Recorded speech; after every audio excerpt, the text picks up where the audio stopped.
And the Sussexes are losing friends faster than Harry's losing court battles at the moment after the Beckhams became the latest A-list couple to ditch the pair following high-profile snubs from Oprah, Taylor Swift and George Clooney.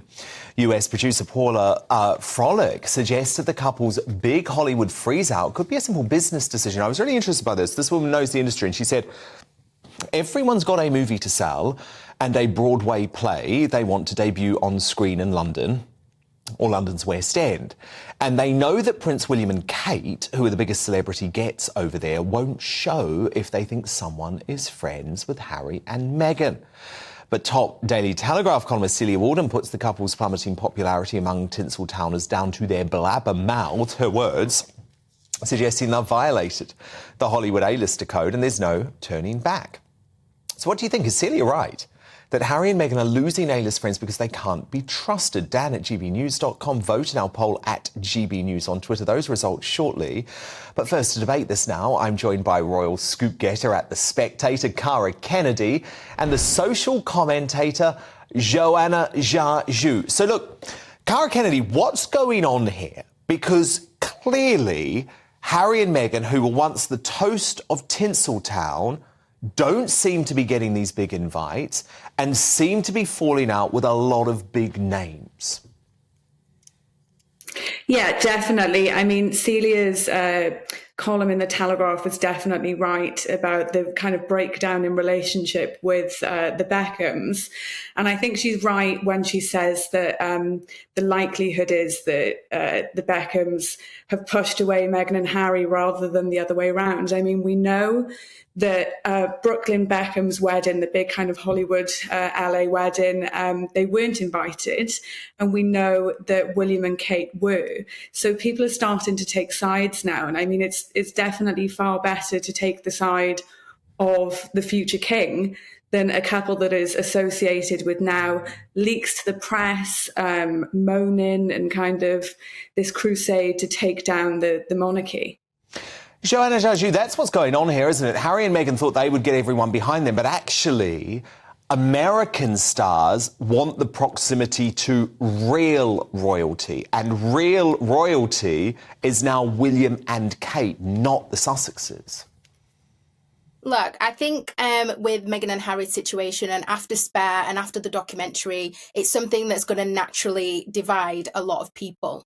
You can't expect that, you know, you have something like that, you're not going to have one or two people fall out, or maybe just in general, in friendships. People fall out all the time for various different reasons. It doesn't mean that Hollywood is ditching them. When you've got people like Oprah and Beyonce and Serena Williams and Tyler Perry in your corner, I would actually think that it's more realistic that a lot of these, you know, Hollywood A-listers who are probably quite fickle and probably quite, you know, care about their image and want to be in the right circles, would want to be at Oprah's dinner party next to Meghan, not, you know, going against basically the grain of how the majority of the biggest stars in Hollywood, including even massive legends like Elton John, are backing. Cara?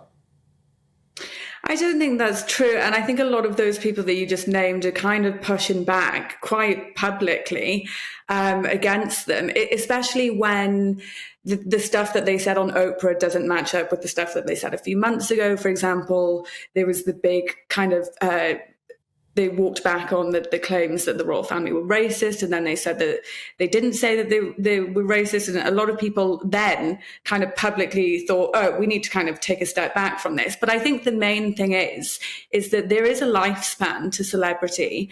And when they first stepped down from the royal family in January 2020, they were the new big thing. They were the new celebrities of Hollywood. They moved to a very rich area with very rich people surrounding them. And it's only natural that 3 years on, that the kind of celebrityness of them has waned. And also, every time they try and keep themselves in the press, it doesn't do them any good. In fact, it just does them harm. Joanna? Sorry, I think it's quite disingenuous to say that they're trying to keep themselves in the press.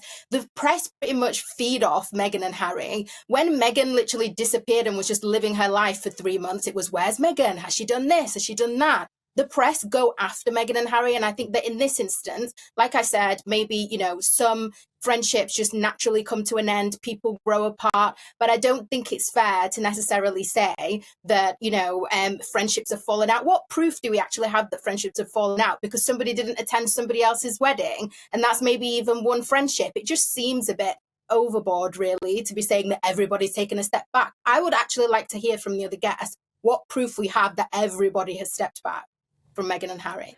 Cara? Well, there's tons of red carpet events and kind of big parties, big Hollywood parties that they have. And Cara, isn't it true, Cara, that Beyonce was particularly annoyed with the fact that Harry and Meghan included in their documentary evidence of this text message that she had sent them, which made it look as if she was trying to pour rubbish on the royal family? And Beyonce wouldn't have wanted that text message broadcast to the world, would she? Well, of course, and that's the main part of it, is that these celebrities are above everything like privacy. And when you are having private correspondence shared to make yourself look better, then people are obviously going to take a step back. Yeah, and Joanna, what's with this idea of being Markled, and that there was some sort of row between David Beckham and Prince Harry over who had leaked stories? I mean, you've got to admit that that doesn't put them in a good light. I think until I hear it from David Beckham's mouth and until I hear it from Beyonce's mouth, and let's just actually be real about Beyonce, she runs the tightest ship. And I know this as a Beehive member, okay? Nothing gets out of... if Beyonce's got a problem with someone, we're not going to hear about it. So well, to even say, oh, Beyonce was annoyed, it makes no sense. And actually, if Meghan is as, cunning and actually is smart in terms of trying to, align herself with powerful people, she probably asked Beyonce, is this okay for me to put you in this documentary? And Beyonce and Jay-Z have actually been very vocal in their support more than disdain. Previously. Quite proudly. Previously, yes, when they were in the royal family. But look, fascinating debate. Joanna Jaju, Cara Kennedy, thank you both so much.